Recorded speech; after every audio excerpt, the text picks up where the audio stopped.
Important video that I want to produce. It's about the remembrance of the people around you, the people that really care about you, and the people that you care about. And I want to make this video thinking about, you know, what if people around you will pass away? And eventually this will happen. Mums, dads, grandmas, grandpas, nans, and uncles and aunts do pass away at some point. Cousins and distant relations do pass away as well. What do we make of this? And I've been thinking about it throughout the week, and I pondered about the significance of people close to us and how much they dictate the compass of our lives.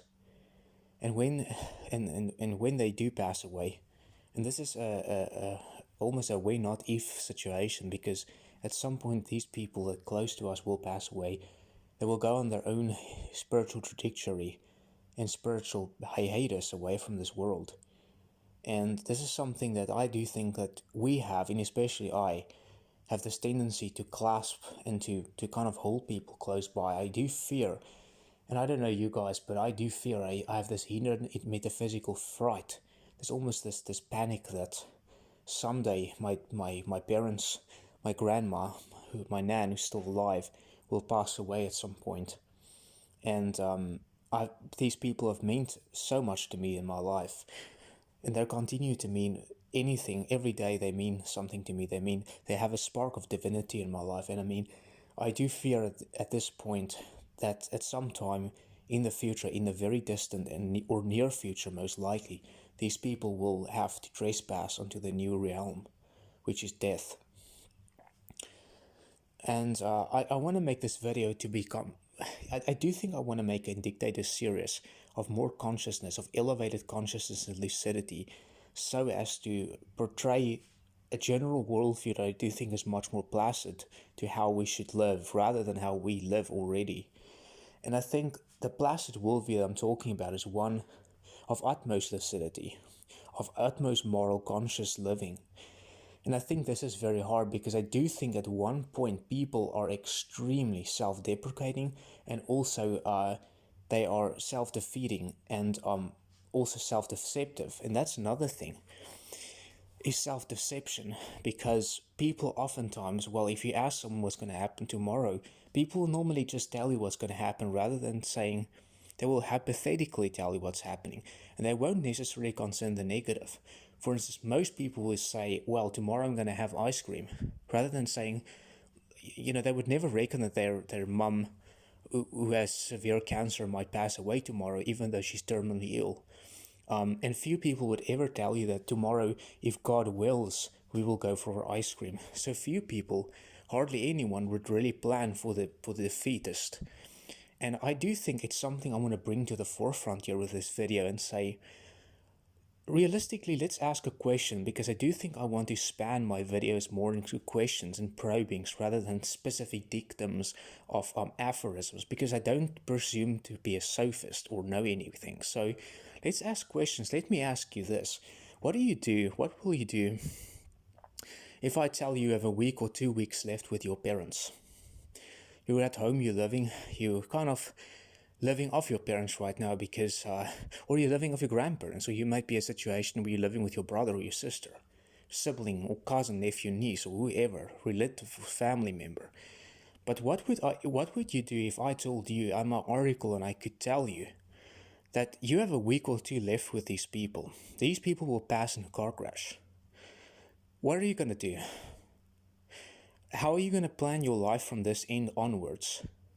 Because, this is quite a serious question, especially for us in our 30s and 40s, especially for us quote-unquote incels, losers, misks, transients, vagabonds. We are quite cut off from the average society of people, and we should be more worried, and I don't think we are. I don't think we are worried to the point where we should become more self-concerned. And for me, I've asked myself this question for the last week, and I've started to become more religious, strangely. I started to do what a lot of religious mystics and priests said, is you sit on your bed, on the top of your bed, and I'm going to cover religion as well, because at this moment, I don't really form a personal. I don't really form an orthodox religion. I do follow a much more personal religion at this point. I'm not really going to say it's a very personal matter as well, but I probably would say that as a religious exercise, I sit on my bed and I ask the universe and I ask myself and my superconscious the following question. I ask, what is it that I'm missing? What can I do as such to elevate my potential? What can I do in the spirit with my spiritual gifts to elevate my potential as a human being? And what am I missing? What can I do to steer my life towards happiness and possible meaning? And the answers might shock you. I mean, if you do that exercise yourself, you will see that you will get answered. And I'm not the one to be the pioneer of this. I think, Jordan Peterson, however, took this from a couple mystics. They do this, and I also learned a lot from Buddhism. I guess I'm not going to be as extroverted about my religion and the way Buddhists, I guess, are. I don't think they are, because Buddhism is a very, in a way, humble religion, I think. And I really like the spiritual tradition Buddhism gives people, because it gives people the ability to meditate, understand themselves, and tell them the problems of this world. And I do think Buddhism is really unique, because it tells people, here's a tradition of spiritual literature and liturgy that you guys got to follow. But you got to understand that the human being is faulty. Our minds are sinful. And I think Buddhism is truly a very honest religion, because it announces suffering at its root cause. And it shows how to get rid of it. Meditation, understanding of the problems. I do think the root of Buddhism is truly, and that's why it's sustained as a religion for so long. I do think many people strawman Buddhism as just a religion, in the way that they said it's a Christianity or Muslimism is Islamism. But I think Buddhism is much more than a religion. I think it's truly maybe the answer, and even though not an answer, it is a possible pathway that any individual can try and follow, at least to elevate their own potential. And I think that's what it's quite humanistic, I understand it, but that's actually what someone who's not really sure, I think, could follow, is a religion like Buddhism or Taoism, the Eastern religions, to show them, well, there's the spiritual path that you can follow. There's a lot. And what I do enjoy about the Indian traditions as well, and we shouldn't throw them away, but they were the forefront of Buddhism, and I do think the Indian traditions follow a lot of different spiritual pathways that you as a person can follow and get answers from. I'm not going to permute to one answer, because I think it would be unfair, but I think you got to ask yourself these questions. What do you call up to? Is it God? Is it the higher self, the spirit, the universe? What do you call up to? What do you call up to? And I do think this is the second point. If things get very hard for you, what do you call up to? God, yourself, your subconscious mind? These are interesting and very important questions I want you to answer for yourself, because what do you really believe? And do you believe you can turn your life around? I do think this is another important question. Do you think that you have the ability? Do you trust yourself that you have the ability to turn? And if you had 2 weeks, and it comes back to my first question, if I tell you that you have 2 weeks left, or a week, or a day left, with your parents, with the people around you, that's it. Where are you going to go, my friend? Are your plans in order for the death of your loved ones? Are you sure you're settled? Are you sure that you're emotionally ready to say goodbye to someone close by? These are quite serious questions that you need to think about. Because I'm telling you guys, the last 2 years I've lost 2 family members. I've lost a couple who are quite spidered to my relational family, and they've died, hence COVID. But I've lost very close family members the last 2 years, and I can tell you guys, both of these times were a huge shock to the immediate family members surrounding them. You guys need to think about the possibility of losing elderly parents, grandparents, uncles, even nieces, siblings, people here to your age. You've got to think about these things, because we're not living in a movie. We're not living in I think a very good movie that I watched, a kind of fiction movie, I do quote it a lot in my videos, is Over the Hedge. And I recall well, the main character, this is RJ, and well, that scene at the start where he kind of, well, he completely flabbered the bear. Well, he tried to do, to steal the bear's goods and stuff, but the bear found out about it, and he woke up, unknowable to RJ, and he gave RJ, I think, a week, if I could remember correctly, but 7 days, to get everything together, to get everything back, to put his life in order. And every day RJ knew he had the time limit. RJ planned, and he knew that every day is a day less that he has, and he would get nightmares at the end that the bear would get him.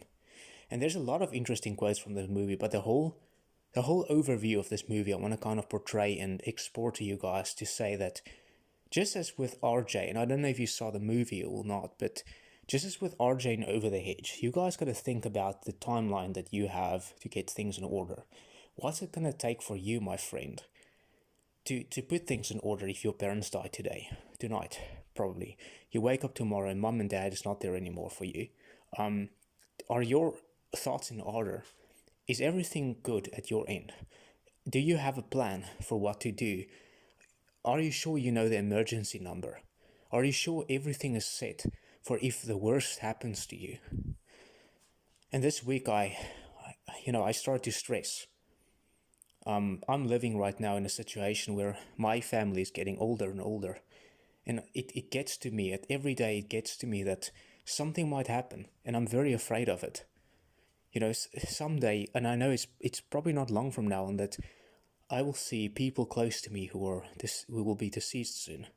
And I have to live from that mindset now and get myself to accustomed to becoming completely independent. And that's exactly what I'm working for. Now, for me, I'm working toward a plan.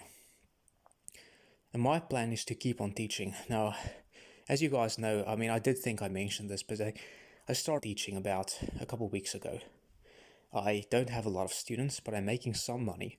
Not a lot, but it's literally pocket money, and I'm helping my folks and my immediate family with the money that I have. I don't get a lot, but I think if I get enough, I can. And that's actually going back to the other idea I had about traveling a bit. I think if I have enough money, I want to become more independent.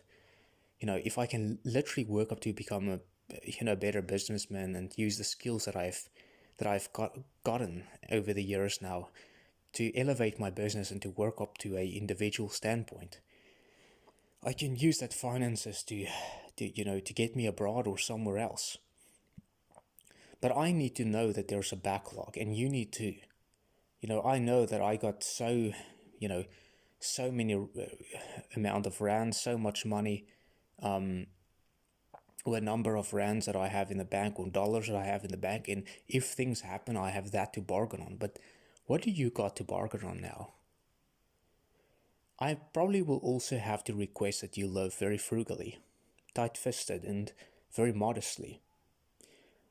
Because the more you can save right now, it's an old concept, but it's a very stoic or cynic concept about living in expenses, but the more economical you can start living sooner, the more you can taper away when you are in dire straits in your life. For instance, if something really bad happens to you right now, and you're someone who lives with spending a lot, you're just someone who just loquaciously spends, you're going to have a very hard time to kind of taper down when crap hits the fan, so to speak.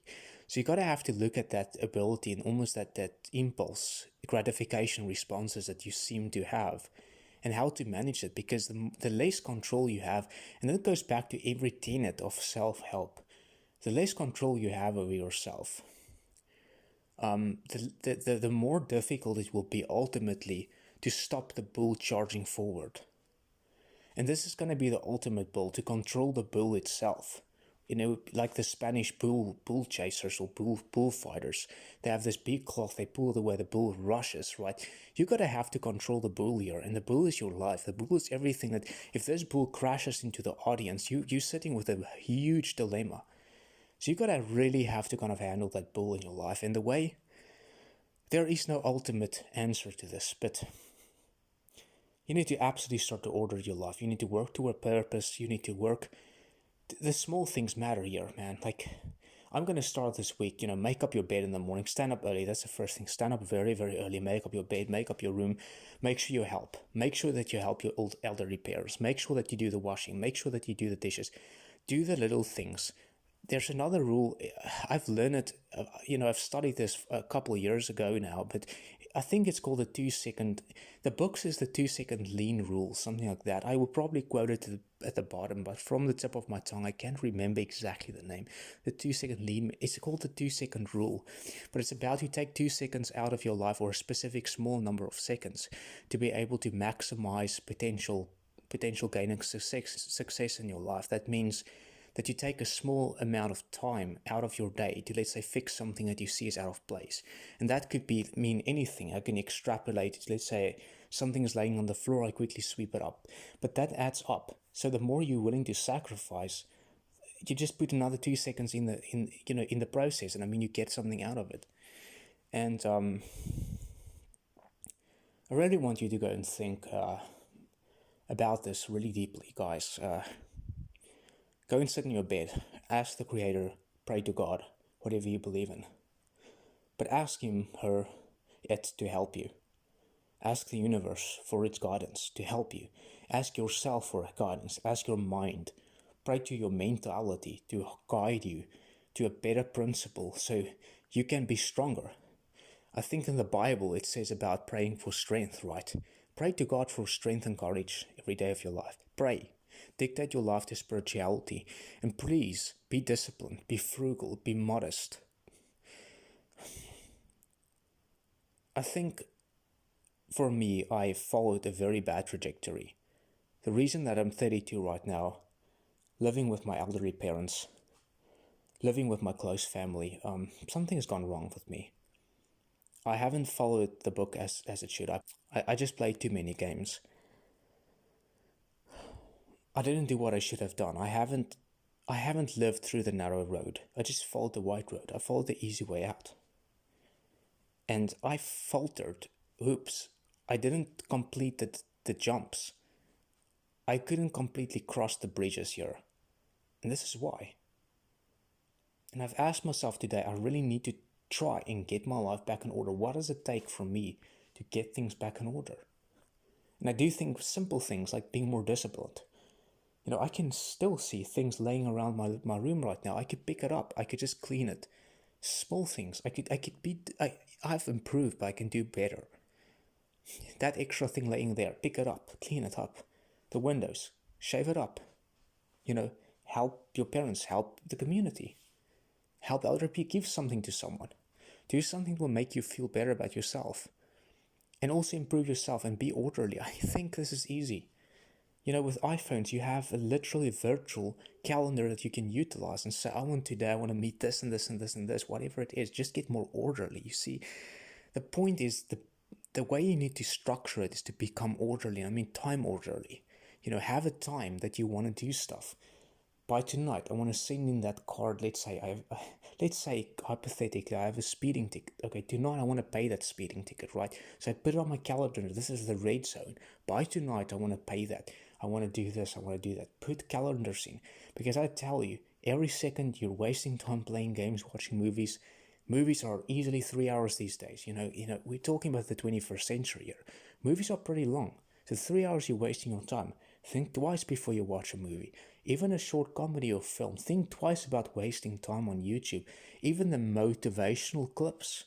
Well, they waste an ample amount of time. So try and watch yourself and be mindful about the time you waste around watching clips. Try and ban yourself from YouTube for a while. So, I'm not being a preacher here or a monk. I'm just trying to tell you guys that it's time that you confront yourself, maybe. I can't tell you yes or no, but in Buddhism, there's the principle of the stuff that we most resist is most likely true. Think about it. Think about the statement. What do you resist the most about yourself? What is it that you hate about someone else so much? What would irritate the crap out of you? And then my question is, do you probably have that same personality attribute? Do you have it? Is that what irritates you? Is it being meek and mild? Is it not being courageous enough?